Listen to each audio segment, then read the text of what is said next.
President DeGioia, Provost Groves,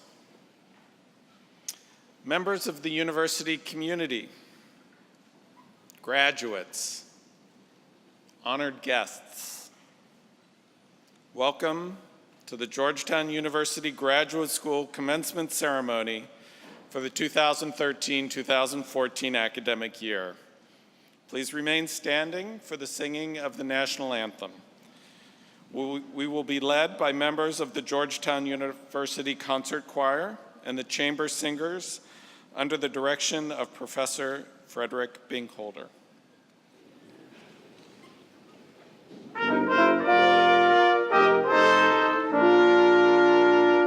Oh, say, can you see by the dawn's early light what so proudly we hailed at the twilight's last gleaming, whose broad stripes and bright stars through the perilous fight o'er the ramparts we watched were so gallantly streaming, and the rockets' red glare, the bombs bursting in air, gave proof through the night that our flag was still there. Oh, say does that star-spangled banner yet wave o'er the land of the free and the home of the brave?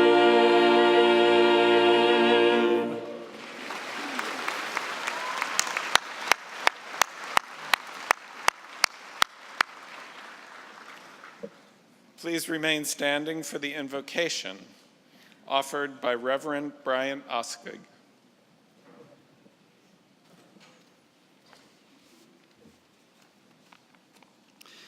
Please join me in a spirit of contemplation and prayer. Dear God, thank you for rain. For despite our inconvenience and disappointment, we will remember those places and people who thirst for clean, fresh water, places of parched land, dried wells, and barren fields. So gracious God, thank you for rain. An impulse of all creation, we gather this day to commemorate the days and nights we have given to the task of knowledge. In this moment of accomplishment, may we be reflective of the striving to which we committed ourselves, and let us always hold on to that impulse. May our minds wander to that greater perspective gained. May our hearts be encouraged to grow in compassion for our world, and may our spirits be broadened in this community of which we have now become a part. Through commendations presented and words spoken, open to us that greater vista of tomorrow that holds hope. Hope for us, hope for our loved ones, hope for our world. These things we ask you. Amen. Please be seated.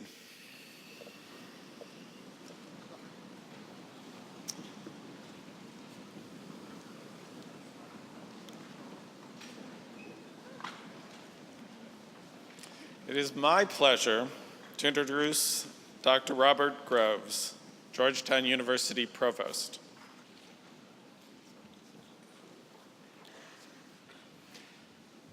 Thank you, Dean Rebeck. It is my deep pleasure to welcome all of you, our graduates and our guests, to this commencement ceremony for the Graduate School of Arts and Sciences.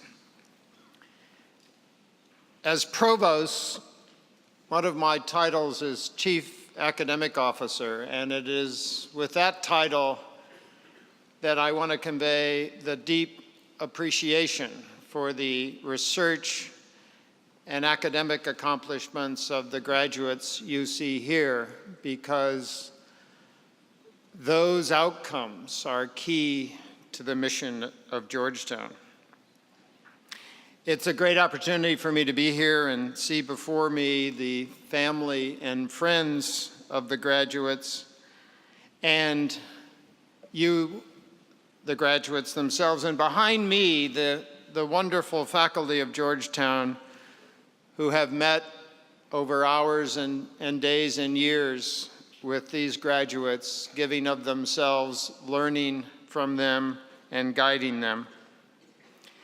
I can tell you that together, the people in this room are all necessary for Georgetown to achieve its mission. We need all of us working together, and I am deeply appreciative of all of the contributions of those here.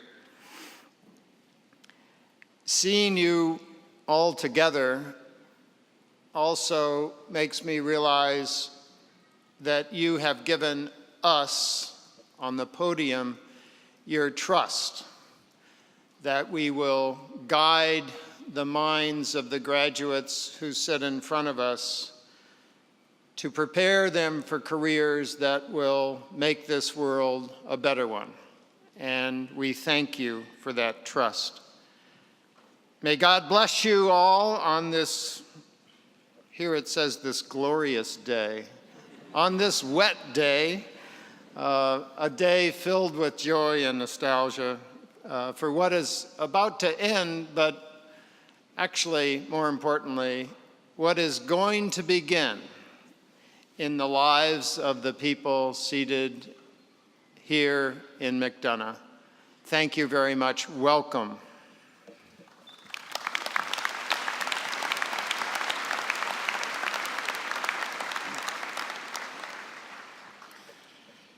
The university charter will be read by Mr. Edward Quinn, Secretary of the university.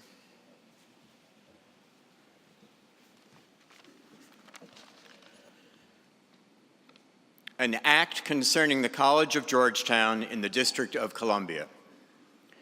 Be it enacted by the Senate and House of Representatives of the United States of America in Congress assembled, that it shall and may be lawful for such persons as now are, or from time to time may be, the President and Directors of the College of Georgetown within the District of Columbia, to admit any of the students belonging to said college or other persons meriting academical honors to any degree in the faculties, arts, sciences, and liberal professions to which persons are usually admitted in other colleges and universities of the United States, and to issue in an appropriate form the diplomas or certificates which may be requisite to testify to the admission of such degree. Signed, Langdon Shivas, Speaker of the House of Representatives, John Gaillard, President pro tempore of the Senate. Approved March 1st, 1815, James Madison.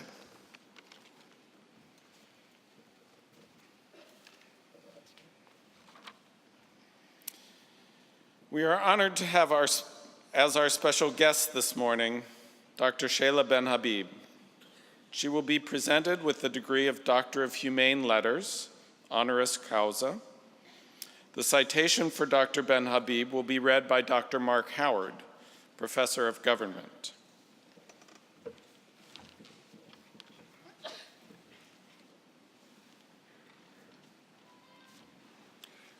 Georgetown celebrates today a distinguished intellectual who directs our attention to the central dilemma at the heart of liberal democracies, the inevitable clash between claims of sovereign self-determination and adherence to universal human rights. With intellectual vitality, encyclopedic erudition, and a global horizon, Shayla Benabib, the Eugene Meyer Professor of Political Science and Philosophy at Yale University, has for more than 30 years been a central figure in the fields of democratic theory and feminist theory. At once a realist and an idealist, she recognizes that democracies must have borders, but she insists that we also concede that democracy is precisely what borders often deny. Her scholarship makes elegant and passionate arguments for pluralism, deliberation, self-determination, and human rights. Hers is an essential voice in the struggle against oppression in the modern world. Shayla Benabib, as international as she is interdisciplinary, exemplifies all we gain when borders become porous. Her family history dates back to the expulsion of Jews from Spain in 1492. She was born and raised in Istanbul, with 5 languages spoken at home. She left Turkey in the early 1970s to study philosophy in the United States, earning first a bachelor's degree from Brandeis University and later a PhD from Yale. Before returning to Yale in 2001, she taught at Boston University, State University of New York at Stony Brook, the New School for Social Research, and Harvard University. She was elected a Fellow of the American Academy of Arts and Sciences in 1995, and in 2008 and 2009, she was a Fellow at the Institute for Advanced Study in Berlin. She has received numerous prestigious international awards, including the Ernst Bloch Prize in 2009 and the Leopold Lucas Prize in 2012. She has written 10 books and edited 8 more, most recently, Dignity in Adversity, Human Rights in Troubled Times, published in 2011. And on a personal note, I might add that I've had the good fortune to have known Shayla Benabib since my childhood, and I can say that she's one of the warmest, most generous, and most inspiring people that I've ever met. This unbounded scholar of boundaries embodies in an extraordinary way the Ignatian ideal, a woman for others, for what she has taught us and for what her life has shown us. Georgetown University, with collegial warmth and profound admiration, today proclaims Professor Shayla Benabib, Doctor of Humane Letters, honoris causa.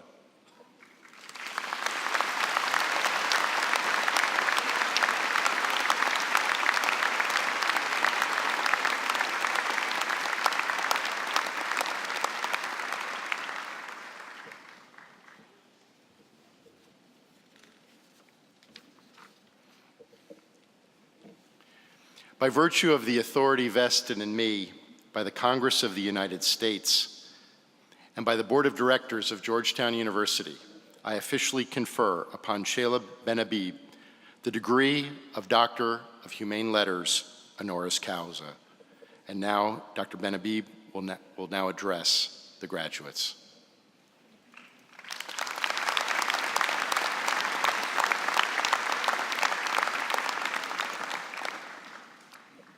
Mr. President Joram, honorable trustees, distinguished guests, ladies and gentlemen, student and class of 2014. Congratulations to you on your achievement first, class of 2014, and I want to be the first also to give you a hand.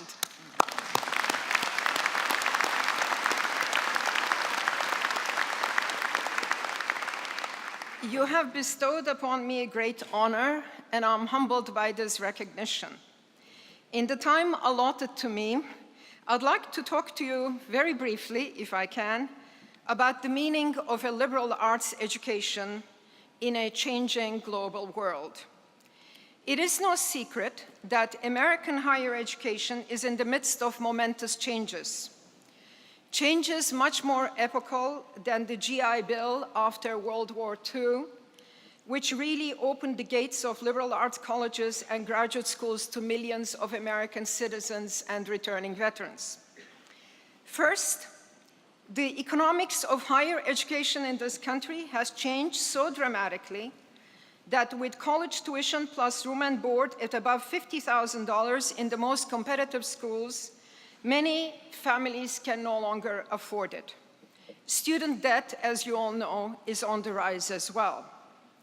An unexpected consequence of this bleak economic situation, and one that will concern you as newly minted PhDs and professionals, is that talent is now being distributed more evenly across state universities and private ones. Not only the legendary University of the California system is setting the pace here, but in the Northeast as well, many universities are seeing an increase in the number of students applying with competitive SAT scores and GPAs, which under other circumstances might have led them to attend private schools. Second, technological changes are transforming not only how we do research, how we publish, but also how we teach. The emergence of big data research possibilities enabled by the rise of computer technologies is going to fundamentally affect the social sciences as well, making possible research across much more vast stretches of time and space than hitherto thought possible.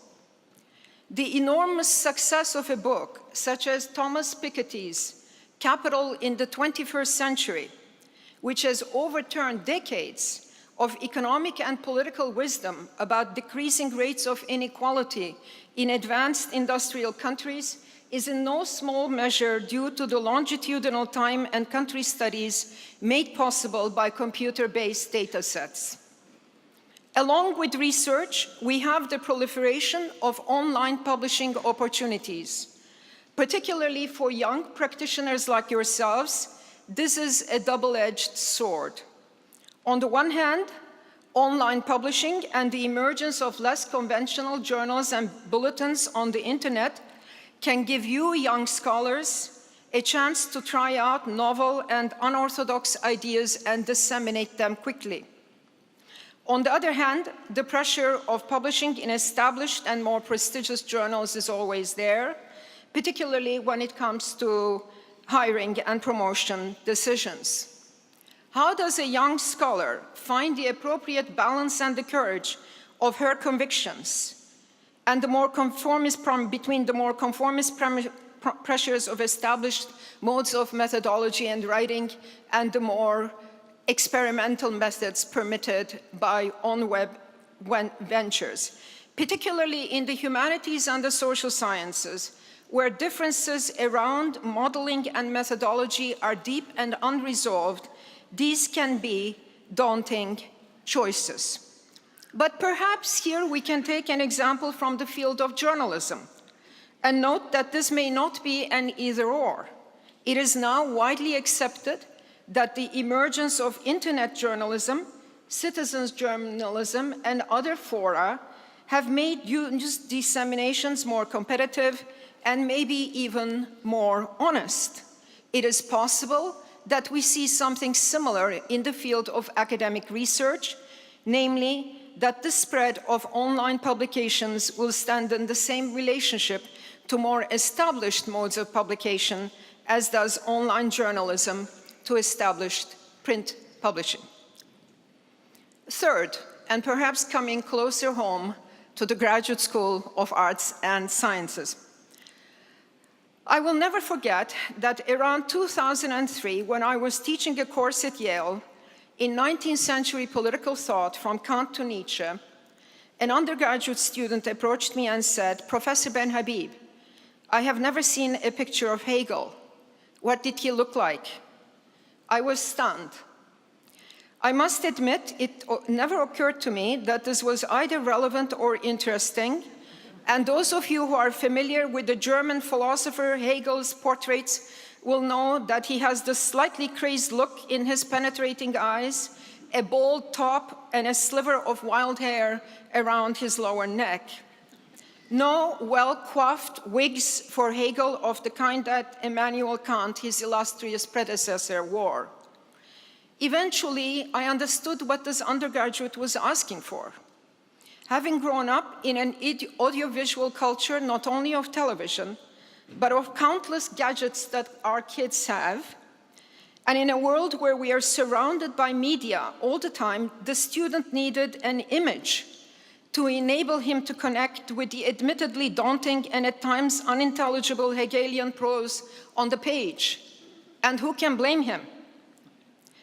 Shortly thereafter, I also started using PowerPoint, which may be surprising to you that I only started doing it in 2003, but I am a different generation. I started also using film in teaching my European political thought in the 20th century class. For our colleagues in the natural sciences, for our professional colleagues, the utility of this probably is just too obvious to even bother to note. But in the humanities and in the humanistically based social sciences, which relies still on the skills of careful reading and textual comprehension, it is not obvious how the introduction of the visualized medium of images, film, recordings, etc. can help. But it does. I cannot imagine teaching a course on National Socialism, for example, without showing Leni Riefenstahl's classic Triumph of the Will about the 1934 Nuremberg Party rally. But there is also a darker and less benevolent side to the spread of computer and televisually based media in education. As MOOCs rise, massive online courses, they will bring with them a very mixed blessing. Admittedly, why shouldn't young students sitting in an internet cafe in Nairobi or Bangalore have access to Michael Sandel teaching his course on justice at Harvard, or my colleague Robert Schiller teaching his course in economics at Yale? Yet, as the controversy over adopting Michael Sandel's course on justice instead of teaching regular seminars in social and political thought shows, there is a real threat that MOOCs, A, may replace the more traditional seminar-based model of liberal arts teaching, and B, given how much cheaper they are than hiring new assistant professors and lecturers, they may and will create temptations on the part of legislators and trustees to save costs by replacing the human being with a screen. So far, coming towards a conclusion, I have listed for you the good and the bad of the economic, technological, pedagogical, and cultural trends in our times in higher education. In conclusion, let me just say a few words about the challenges of liberal arts in a global world. On the shores of the Bosphorus, on one of the most beautiful hilltops of Istanbul, there were and are still 2 colleges established by Presbyterian missionaries and American donors. Roberts College, now named Boğaziçi University, was nationalized by the Turkish government more than 30 years ago, and its accompanying what used to be called American College for Girls, which was my high school, was also nationalized and now became a co-educational Turkish official high school instructing in English. When friends and colleagues visit these schools, they look in astonishment at the elegant semi-Gothic buildings with paneled walls in the assembly halls that one sees in hundreds of liberal arts colleges throughout the United States. This architecture represents a unique model of education with an emphasis on seminars as well as lectures, but above all, with its focus on cultivating the mind as well as the civic virtues and intelligence of the students. The liberal arts model grew out of the belief that what the Romans called artes liberales, namely, those arts and sciences that did not have utilitarian or pecuniary purposes, were essential to the cultivation of the mind as well as of the character of the free citizen or of the city-states of the Republic. This is a very different ideal of education than the emphasis on research that you find in German universities still today, than the emphasis on exam-based skills that you encounter in many French institutions and Asian institutions, or than the lingering effects of a hierarchical social class system in universities in the United Kingdom, such as Oxford and Cambridge. The liberal arts education is inseparable from the ideals of democratic citizenship, the cultivation of judgment in civic and public affairs, the training of character for the development of individual talent, but always also for the sake of the higher good. Enriched further by the pedagogical ideals of the German humanist and statesman Wilhelm von Humboldt, whose work was translated into English in 1854, this model influenced John Stuart Mill's ideas on liberty. Stressing the Humboldtian ideal of Bildung, or self-development and cultivation, John Stuart Mill also defended a more activist conception of the state than did Humboldt, and at the same time stressed that the competition of ideas and truth in a public sphere free from state interference would be essential to a liberal democratic society. But it was John Dewey, the American pragmatist philosopher, who adopted these ideas to fit the aspirations of the new American Republic, with an emphasis on experimentation and action and openness to learning from experience. This conception of education is, I want to say, one of the most successful in the world. Unlike the current German and French practices, it does not teach to the best student, but for the best citizen in all students, in the belief that all are capable of such cultivation, judgment of soul and character. As you venture forth as teachers, professionals, researchers, I urge you to keep this model in your hearts and minds. It is unique and it is valuable. One of the greatest issues facing educational institutions in this century will be how to reconcile these ideals with the culture of authoritarian societies and governments in countries like China, Abu Dhabi, Singapore, and in many other places who want to share in the science, knowledge, and technology of American institutions of liberal arts, but who are gingerly and/or cautious, let us say, about the liberal arts, civic, and political ideals out of which such knowledge emerges. Class of 2014, congratulations once more to you and your families upon your tremendous achievement today. I wish you all the best of luck as you venture upon this next phase of your lives. Thank you.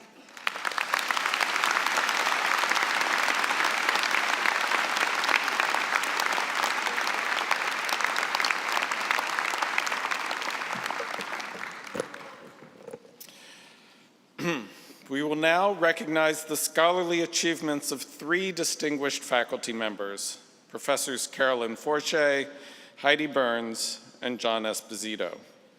I ask each awardee to stand as the citation is being read. Carolyn Forche.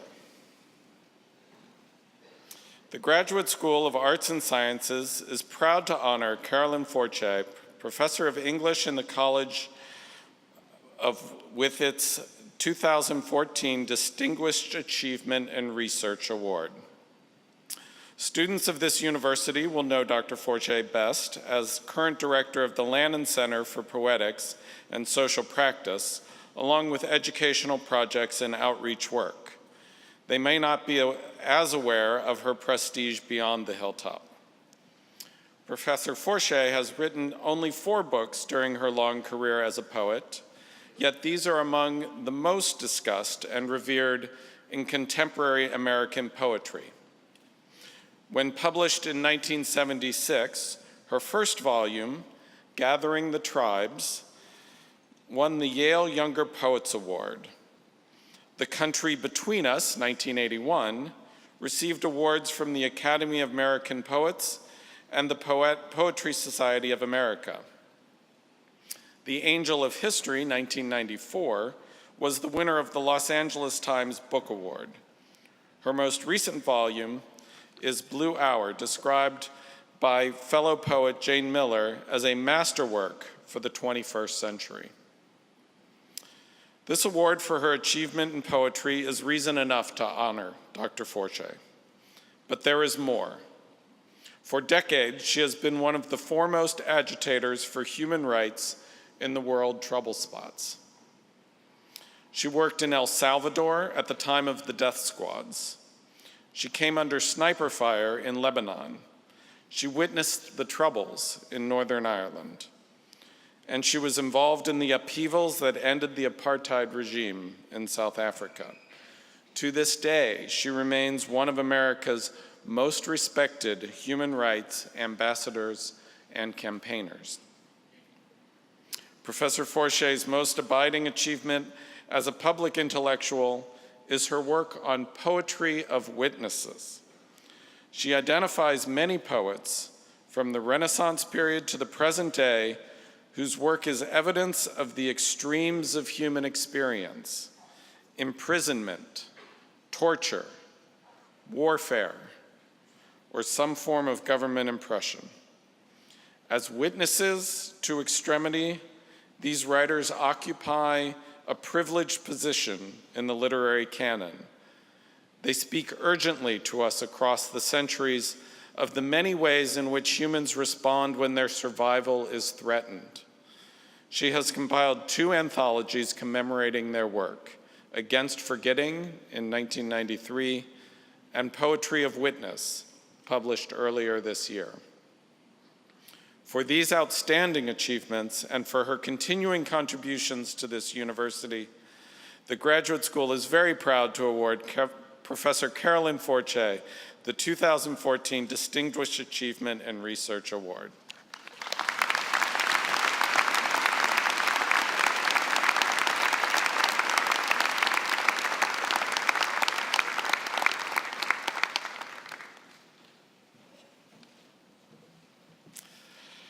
The Graduate School of Arts and Sciences is proud to honor Heidi Burns, the George M. Roth Distinguished Professor of German, with its 2014 Career Research Achievement Award. Professor Burns is recognized both nationally and internationally as a preeminent scholar in the fields of foreign language education, applied linguistics, and German studies. She has woven these areas of expertise into a sophisticated body of work that has been honored with over 27 scholarly distinctions, including the 2004 Nelson Brooks Award for Teaching and Scholarship and the 2012 Wilga Rivers Award for Leadership in Higher Education, 2 of the leading awards presented by the American Council on the Teaching of Foreign Languages, the ACTFL. In 2013, she was presented with the Distinguished Scholarship and Service Award of the American Association for Applied Linguistics. She has published well over 100 journal articles and book chapters and 15 jointly authored, edited, or co-edited books. She served on the editorial board of the Modern Language Journal, the oldest and most prestigious journal specializing in foreign language research in the world, and became its editor-in-chief in 2013. Dr. Burns was a leader in the movement to expand the theoretical boundaries of foreign language profession, helping to launch communicative language teaching into the center of professional interest. Of critical importance to the field, her research and scholarship on what it means to be a competent user of a foreign language led to the development of the ACTF Proficiency Guidelines. The tests based on these guidelines are the gold standard for assessing competencies in more than 100 languages. Dr. Burns earned her doctorate degree in German linguistics from Georgetown University, and immediately upon graduation joined the faculty of the German department, where she has remained for 34 years.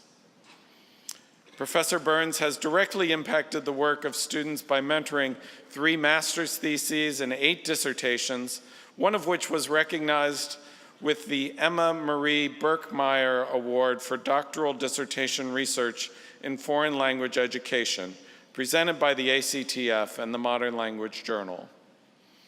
For all these achievements, the Graduate School is very proud to award Professor Heidi Burns with the 2014 Career Research Achievement Award.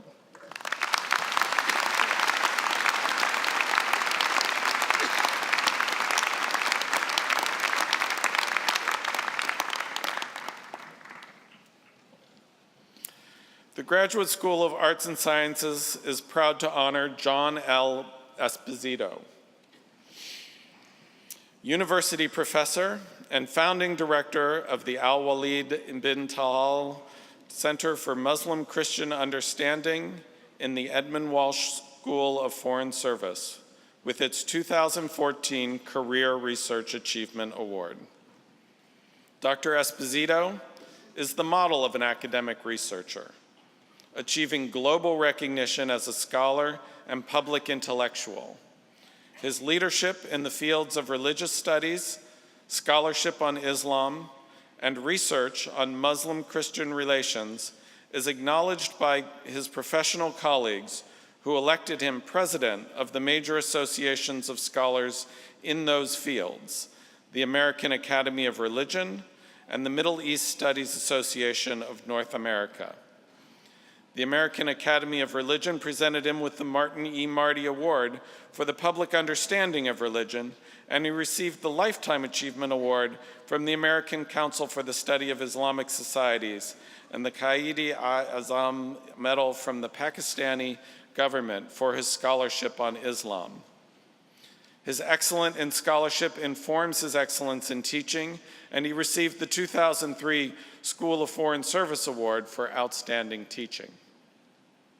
Dr. Esposito is author, co-author, editor, or co-editor of 47 books, and his works have been translated into more than 35 languages.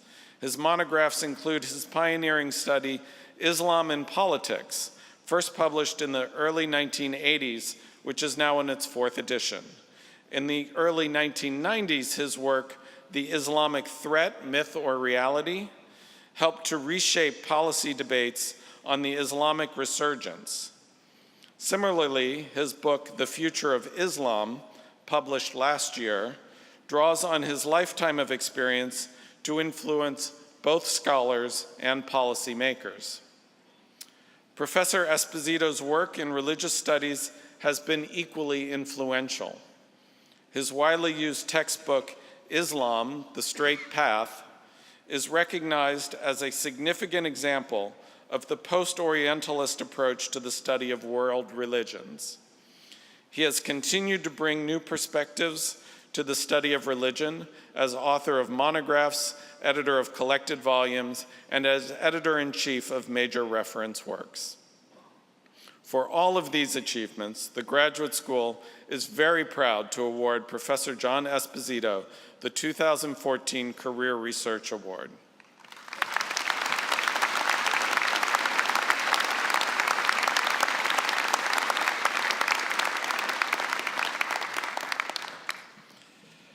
Congratulations to our faculty research awardees.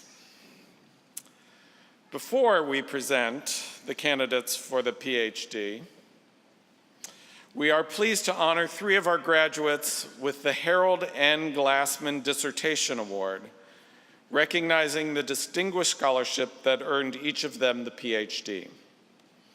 While recognizing the quality of these dissertations, the Glassman Awards are also prospective, anticipating the contributions that these young scholars will make to their communities of learning in the future. I ask each awardee to stand as the citation is being read. Selena Lopez Rodriguez. Selena Lopez Rodriguez is the recipient of the Glassman Distinguished Dissertation Award in the Humanities for her dissertation, Racial Fictions, Representation of Race and Gender Through Literature and Visual Arts in Colombia, 1830 to 1875, mentored by Professor Joanne Rappaport in the departments of Anthropology and Spanish and Portuguese. Using a wide variety of sources from the 19th century Colombia, including literary works, watercolor paintings, travel literature, and military records, Dr. Lopez concluded that the idea of race and racial characterization is fluid in Colombia and is dependent on geography more than personal appearance or ancestry. Dr. Lopez is currently pursuing her studies on the politics of race and cultural differences in all regions of Latin America as an assistant professor of Spanish at the University of South Carolina.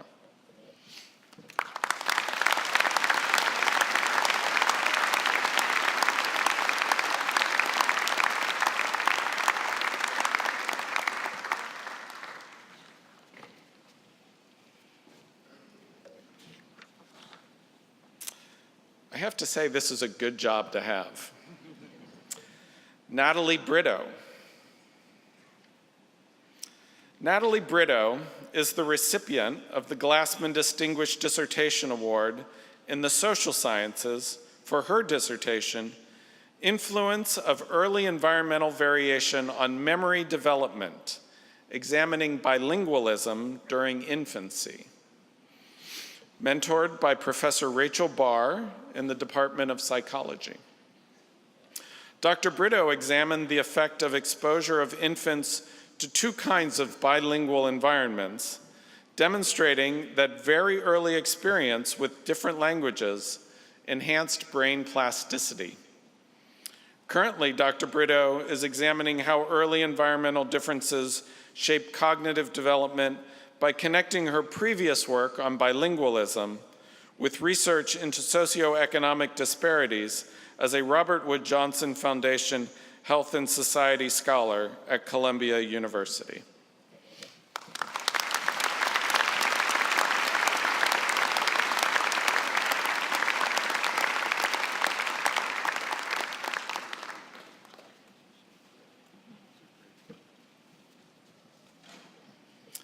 Sonia Dumanis. Sonia was my student. Hi, Sonia. Sonia Dumanis is the recipient of the Glassman Distinguished Award in the Sciences for her dissertation, Using ApoE Genotype to Identify New Biomarkers of Alzheimer's Disease Risk, mentored by Professor Bill Rebeck in the Department of Neuroscience. Dr. Dumanis' research with mice demonstrated that common alterations in the human ApoE gene affect normal brain function well before the symptoms of Alzheimer's disease would be apparent, changing our view of when that neurodegenerative disease begins. Dr. Dumanis is currently pursuing research at the Max Delbruck Center for Molecular Medicine in Berlin, Germany, under the support of a Humboldt postdoctoral research fellowship.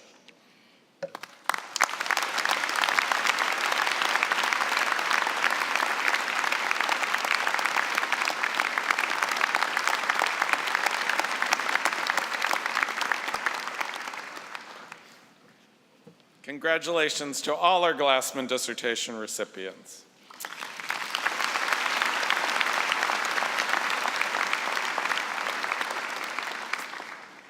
We will now have the presentation for candidates for degrees in course. Will the candidates for the degree of Doctor of Philosophy please rise?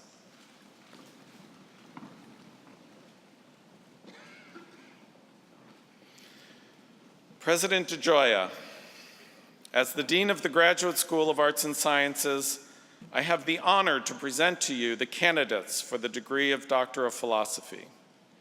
Professor Wayne Davis will name the individual candidates as they are hooded. Will the candidates for the degree of the Doctor of Philosophy please approach the stage?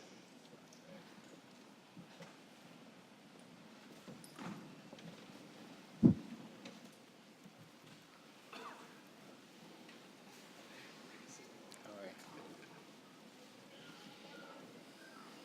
hope the voice is working today.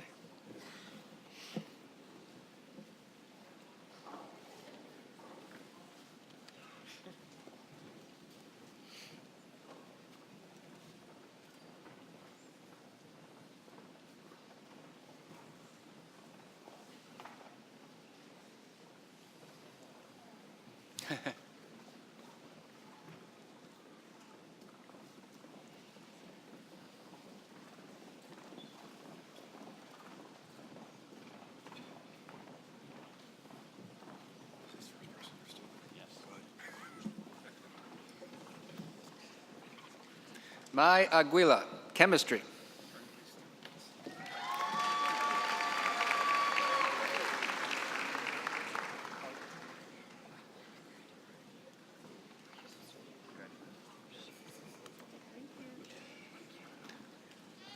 Laura Angelova, chemistry.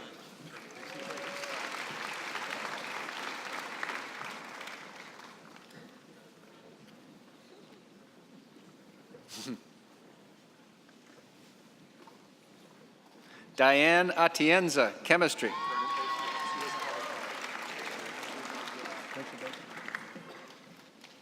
Field? Okay. Tricia Baker. Tricia Baker, Government.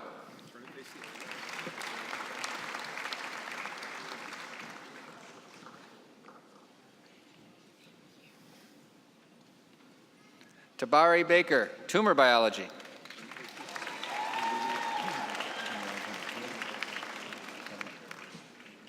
Oh, you're here.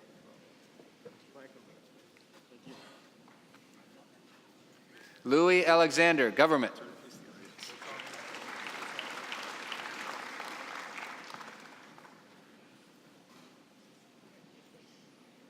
Yang Bian, Economics.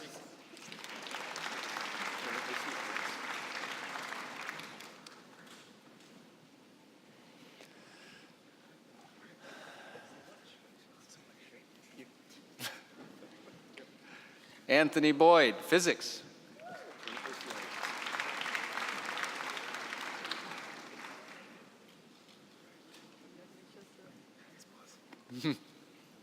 Jorge Bravo, Economics.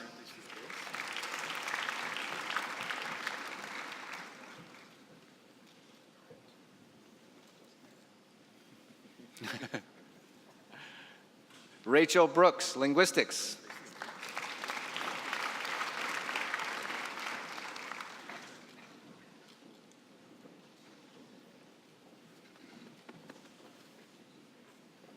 Teal Burrell, Neuroscience.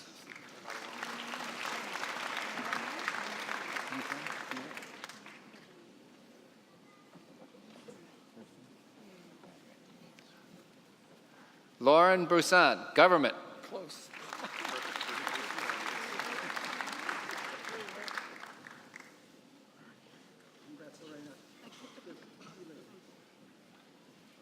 Patrick Collier, Linguistics.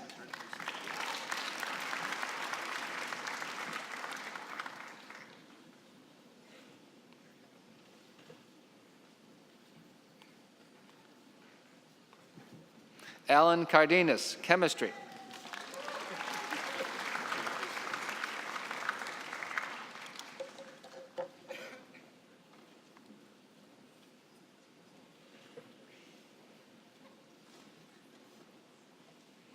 Alyssa Carney, Physiology.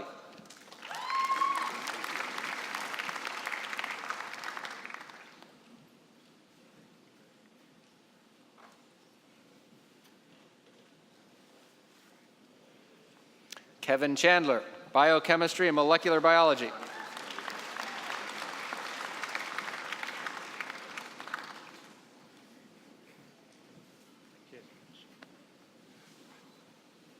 Jessica Cox, Spanish.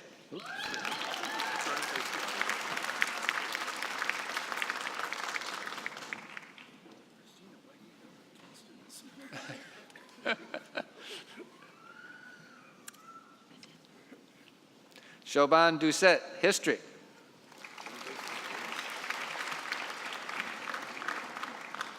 Hey, how are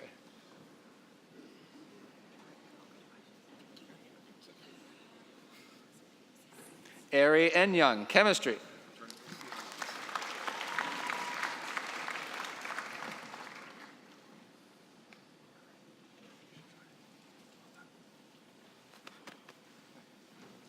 Jose Fernandez Donoso, Economics.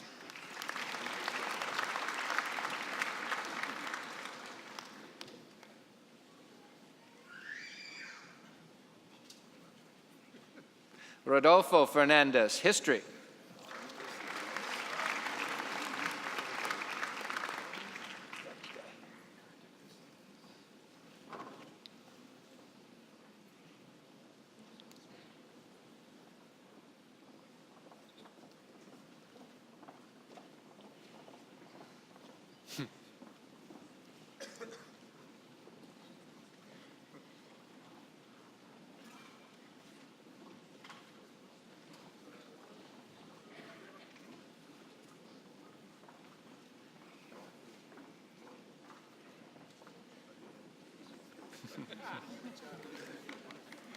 William Fraser, tumor biology.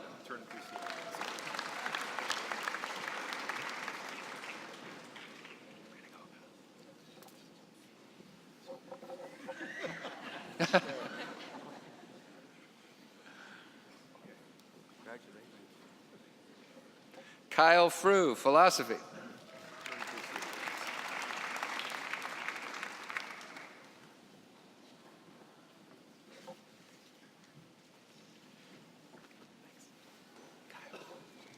Richard Fry, philosophy.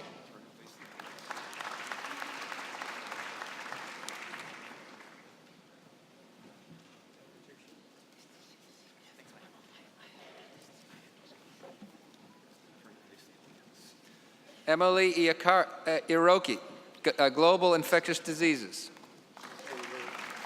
Oh, sorry. That's Catherine Gamble, psychology.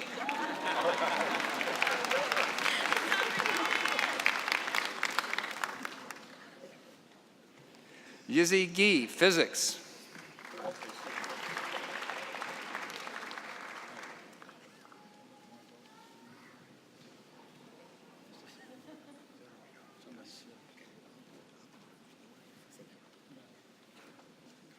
Michael Hill, history.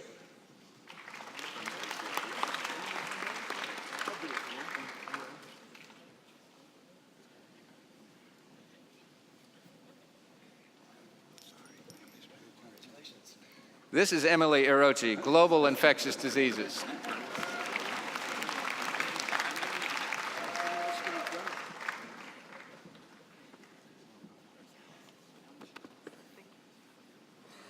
Onur Iski, history.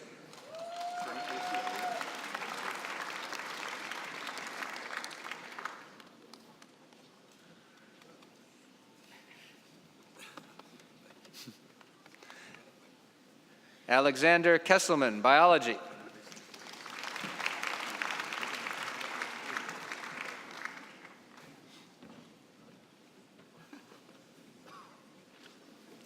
Judd King, Islamic studies.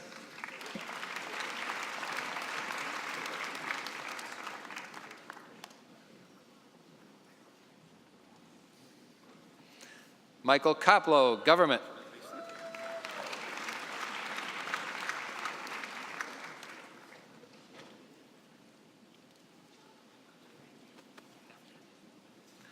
Monique Koppel, chemistry.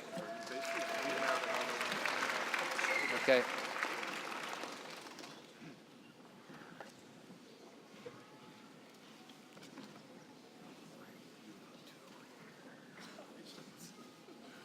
Rupa Lalchandani, physiology.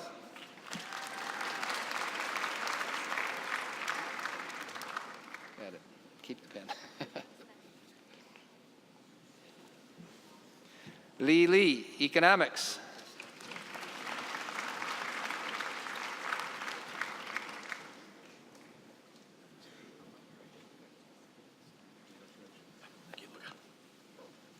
Sha Lee, economics.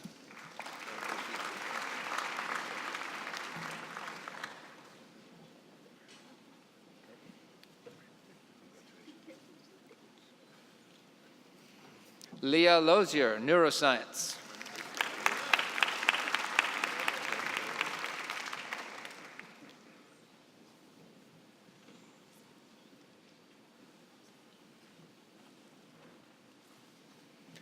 Armstrong B, physics.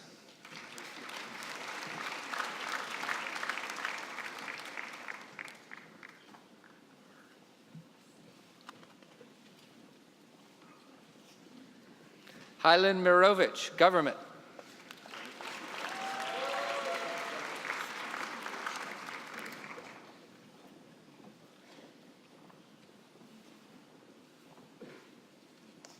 Maisha Mitchell, Spanish.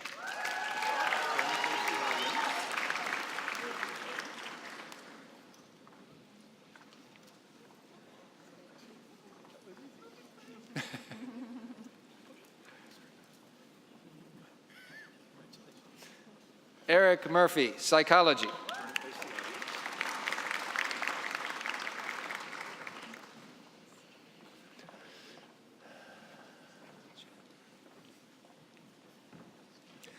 Nasima Negaz, Islamic Studies.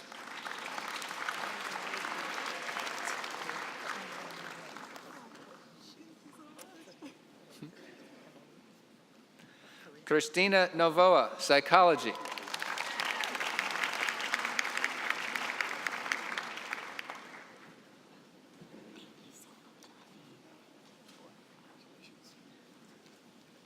Anastasia Nyland, Linguistics.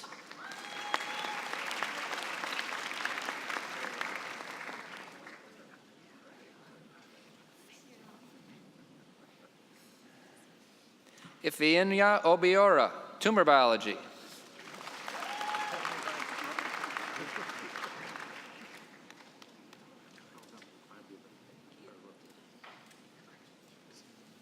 James O'Brien, Economics.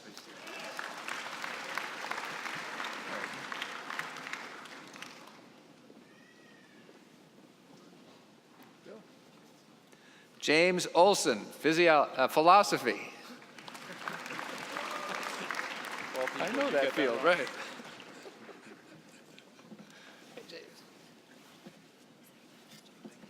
Daniel Ortega Nieto, Government.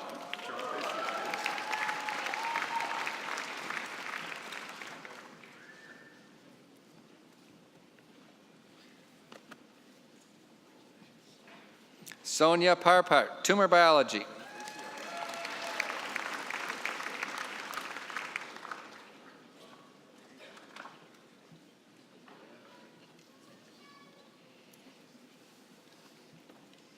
Saeed Rahim, Biochemistry and Molecular Biology.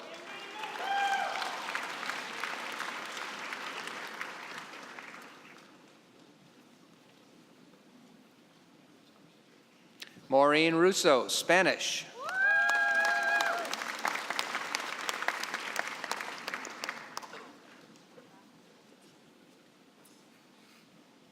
Yevgenia Savchenko, Economics.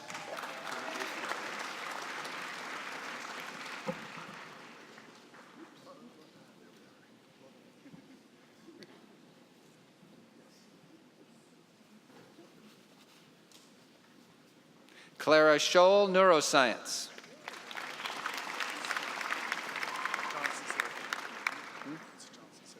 Got it. Ellen Johnson Serafina, Spanish.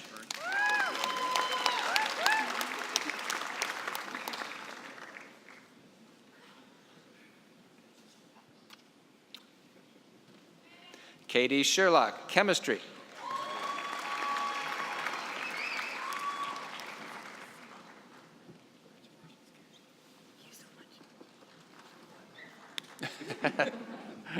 John Simmons, Tumor Biology.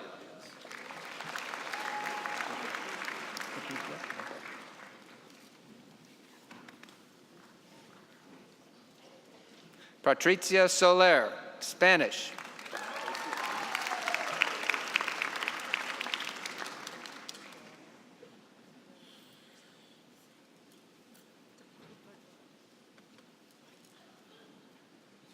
Kirsten Sonderman, Linguistics.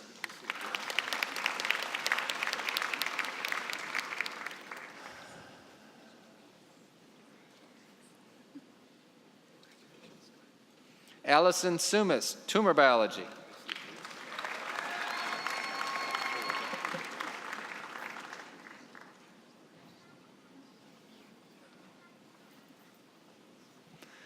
Elizabeth Sweeney, Tumor Biology.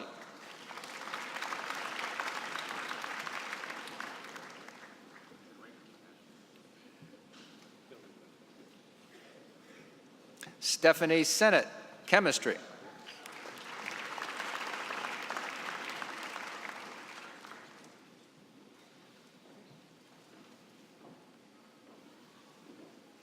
Natalie Tiernan, Economics.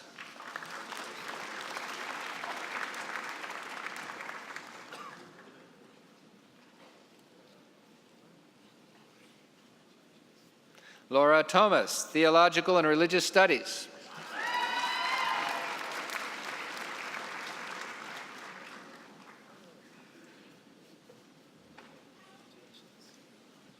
Yi-Jung Tsai, Biology.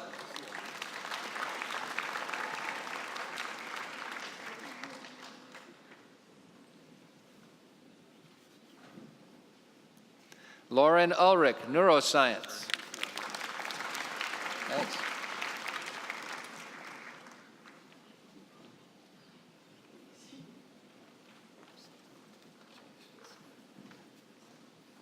Sarah Vidal, Psychology.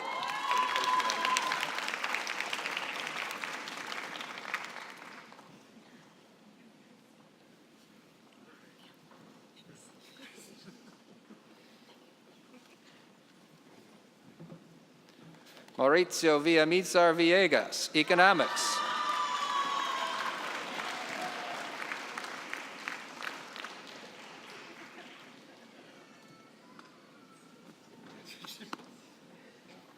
Michael Weintraub, Government.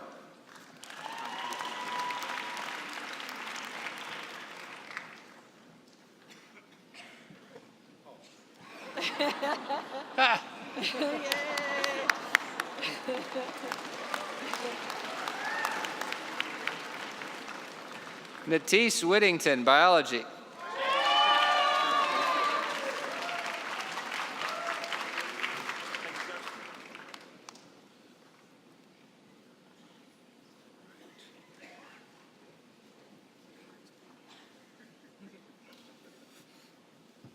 Jordan Woodrick, Tumor Biology.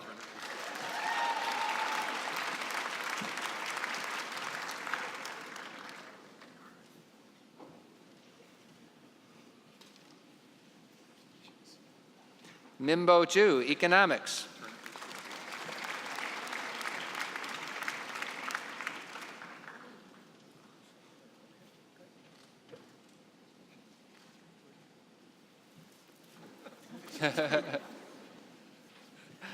April Yoder, History.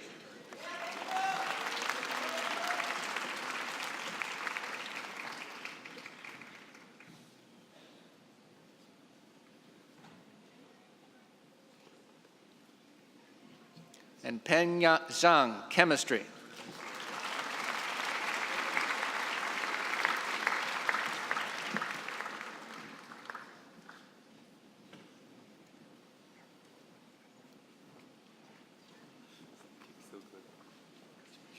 That's a lot of PhDs.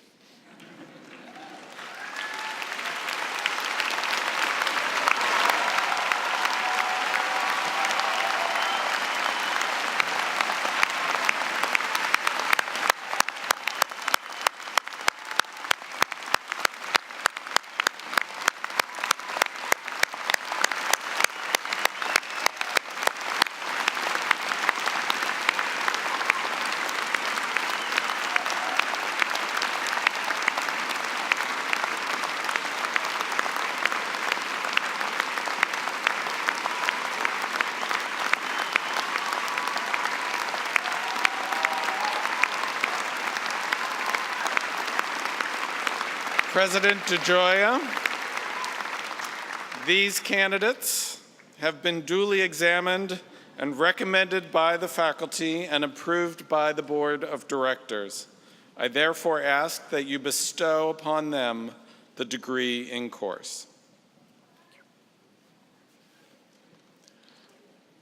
By virtue of the authority vested in me by the Congress of the United States and by the Board of Directors of Georgetown University, I officially confer upon these candidates the degree of Doctor of Philosophy. Congratulations.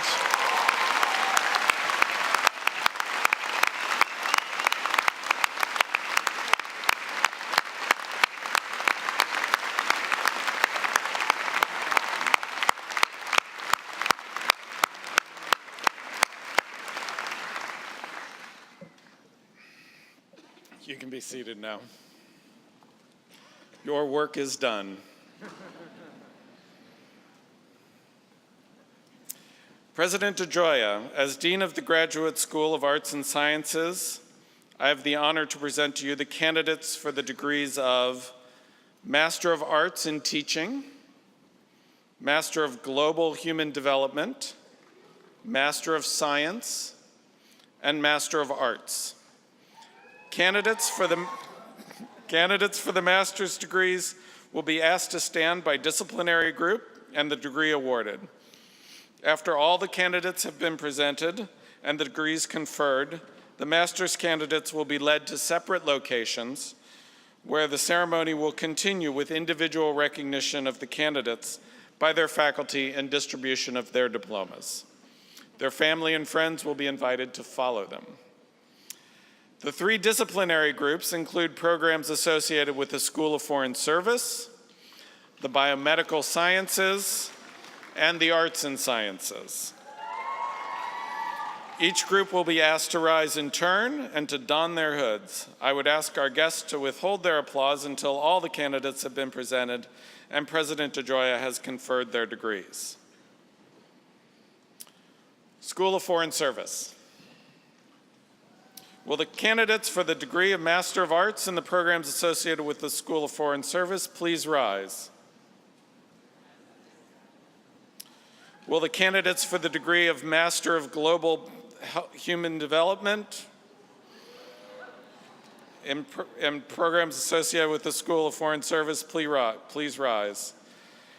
Will the candidates for the degree of Master of Science in the programs associated with the School of Foreign Service please rise? I invite the standing candidates to don their hoods.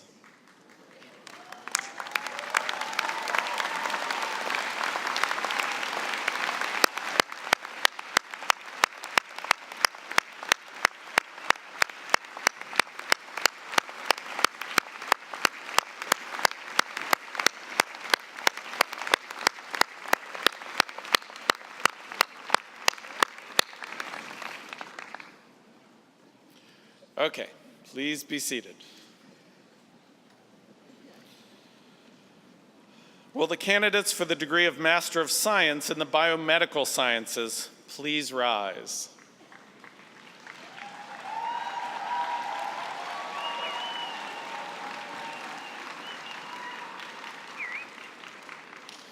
I invite these candidates to don their hoods.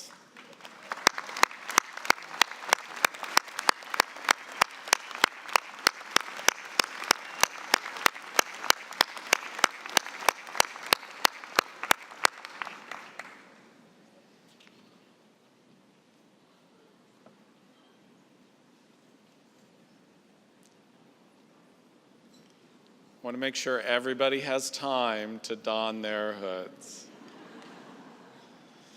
Please be seated. Arts and Sciences. Will the candidates for the degree of Master of Arts in Teaching please rise? Will the candidates for the degree of Master of Arts in the Arts and Sciences please rise? Will the candidates for the degree of Master of Science in the Arts and Sciences please rise? I invite the standing candidates to don their hoods.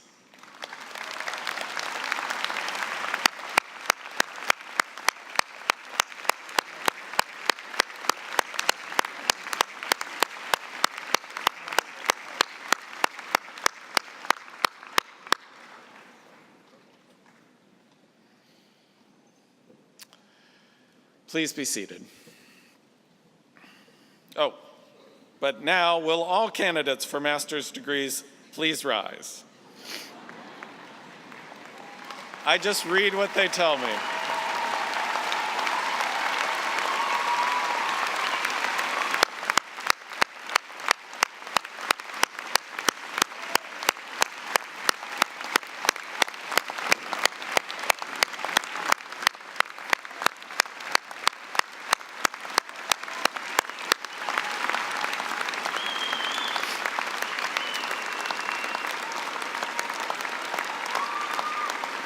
President DeGioia, these candidates have been duly examined and recommended by the faculty and approved by the Board of Directors.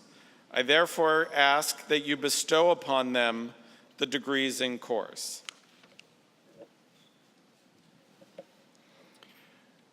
By virtue of the authority vested in me by the Congress of the United States and by the Board of Directors of Georgetown University, I officially confer upon these candidates the degrees of Master of Arts in Teaching, Master of Global Human Development, Master of Science, and Master of Arts.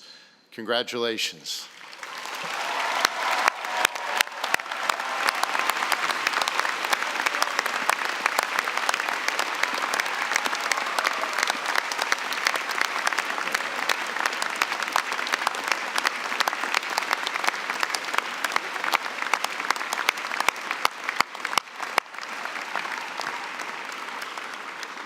Will all the candidates please rise? Today, you have formally joined a community of teachers and scholars whose bonds of practice and principle transcend national boundaries and reach back to the very birth of the modern university in the 12th century in Bologna, Paris, and Oxford. Ours is a community characterized by a fundamental belief in careful investigation and in rational conversation and disputation as the best, though always imperfect, ways to knowledge. It is a community in which we continually test our ideas against each other and where the words of a 12th century colleague can still speak to us as forcefully as those of a colleague next door. And so, into welcoming you into our community, I hope and trust that you will help to continue this great conversation of learning, and I look forward to your contributions. I now invite the faculty and the families and friends of the graduates to join me one more time in congratulating the graduates on their achievements.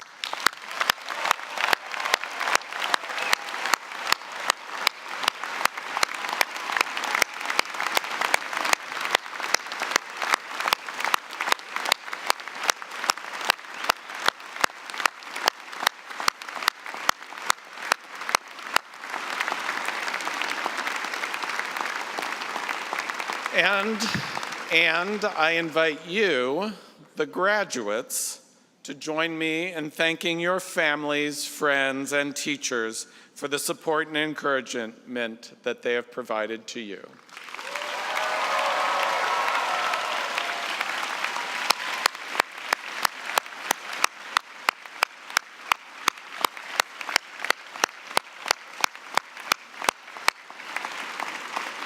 Please be seated. It is now my pleasure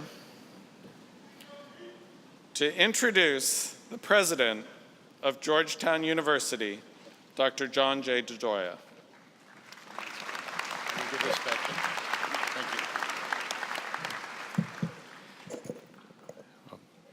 Well, good morning, and it's truly my pleasure to be here with you today at this moment, in this time of your lives at this university. I wish to begin in gratitude, first to our distinguished guest, our speaker and honorary degree recipient, Dr. Shayla Benabib. I want to thank you for sharing your witness and wisdom at our ceremony today and for enriching this moment of reflection and celebration for our graduates with your words. To Dean Rebeck, I want to thank you for your dedicated leadership of our Graduate School of Arts and Sciences and for the countless ways that you have helped to shape these years for the women and men behind us. To my colleagues, to Professors Forche, Esposito, and Burns, and to our 3 Glassman Dissertation awardees, it's a privilege to be able to share this platform with you all today. And to our faculty for their tireless mentorship, their time in the classroom, the pursuit of their profession at the highest level. Your gifts sharing with our graduating class are profound. We would not be here today without their work and their commitment and dedication to you and to this university.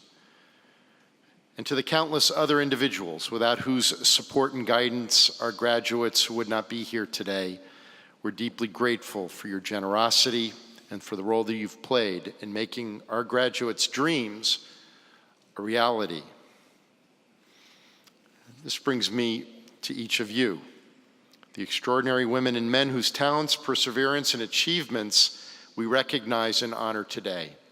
Congratulations.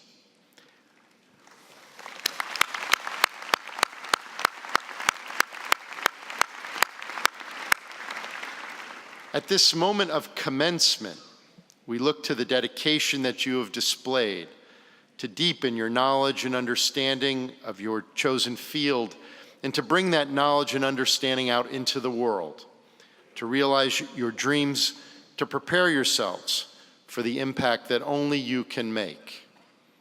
While we celebrate your accomplishments at this moment, we also celebrate your promise. We celebrate your talent and your character that you now bring out into the world. Commencements are sacred moments. In these moments, we celebrate gifts.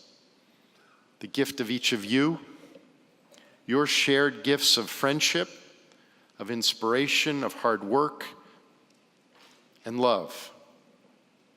The gift of this moment in your lives when you were able to devote yourselves to your course of study, to developing your skills and knowledge in your field alongside some of the most accomplished scholars and practitioners in the field, and together with some of the most thoughtful and talented peers.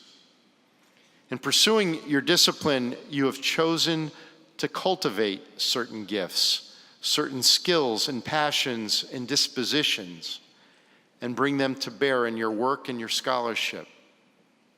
This is the talent and character I mentioned just a moment ago, which we celebrate today.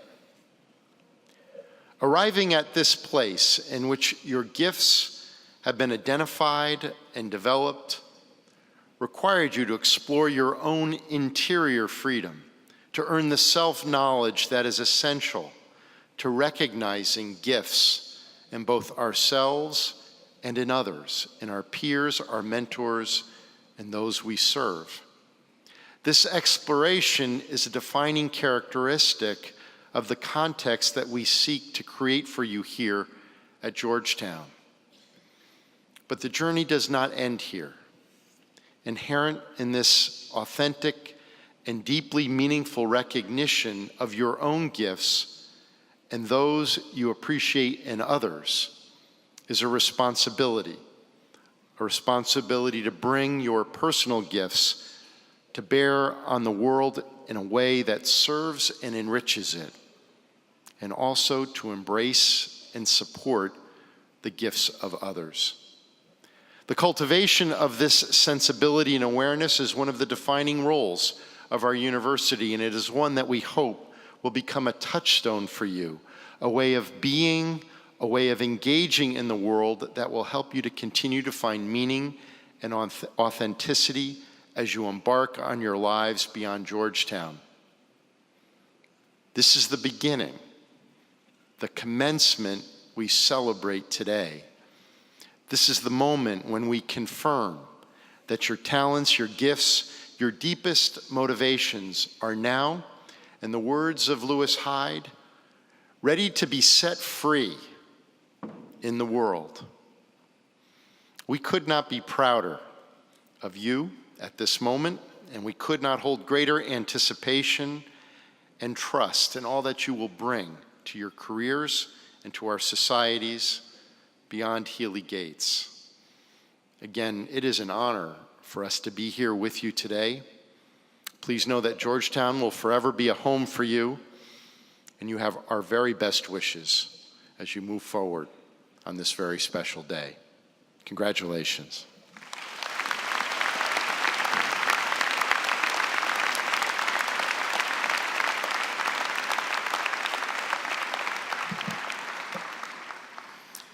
Graduates, today you have joined the community of women and men of Georgetown, whose blue and gray colors adorn your hoods and gowns. Georgetown's colors, adopted in the aftermath of the Civil War, symbolize this community's commitment then and now to to healing, reconciliation, inclusion, and hope. And they figure prominently in Georgetown's alma mater, which I ask you all to rise and join us in singing. The alma mater is located in the back of the commencement program book.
Please remain standing.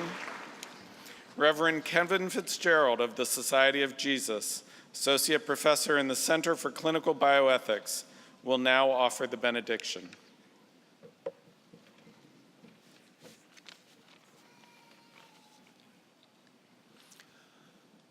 Almighty Lord of wisdom and love, we pause this morning to ask your blessing upon our graduates who will go forth this day to bring your light to a world so much in need. We humbly request that you bless us all with your spirit of gratitude, for we have much to be grateful for this day. Your gifts of knowledge, of accomplishment, of pursuit and progress, of friendship and mentorship, of vocation and mission, of family and of community. Our study and our work have revealed to us the beauty and wonder of these gifts and the mystery of how they grow in our lives the more we share them freely with others. So in our acknowledgement of your bounteous generosity, we now beseech you to bless us even more today with your gifts of hope and compassion, that we may take all we have received as students, faculty, staff, friends, companions, administrators, and family members, and multiply our blessings by eagerly bringing them to all those we meet, especially those most in need of healing, learning, sustenance, and care. Lord, please make our celebration today a celebration that will extend throughout our lives, that we may truly give witness to the joy and hope of our common future we have come to know in our myriad studies of your marvelous creation. Amen.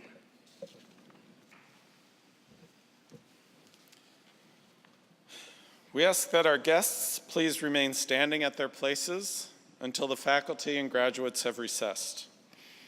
Doctoral graduates, you will follow the faculty in exiting the back of the building.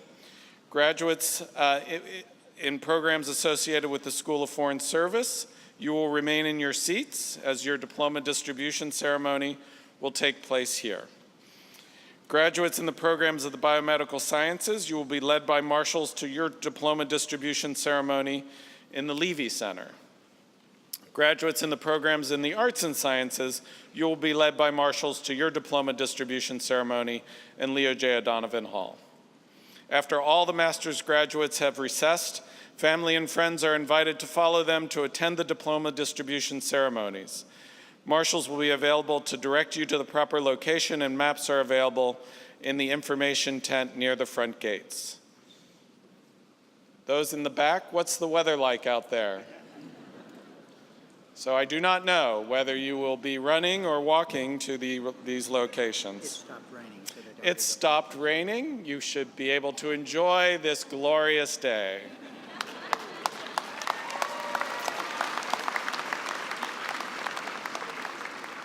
The 2014 Georgetown University Graduate School Commencement Ceremony is now officially ended. Congratulations, graduates.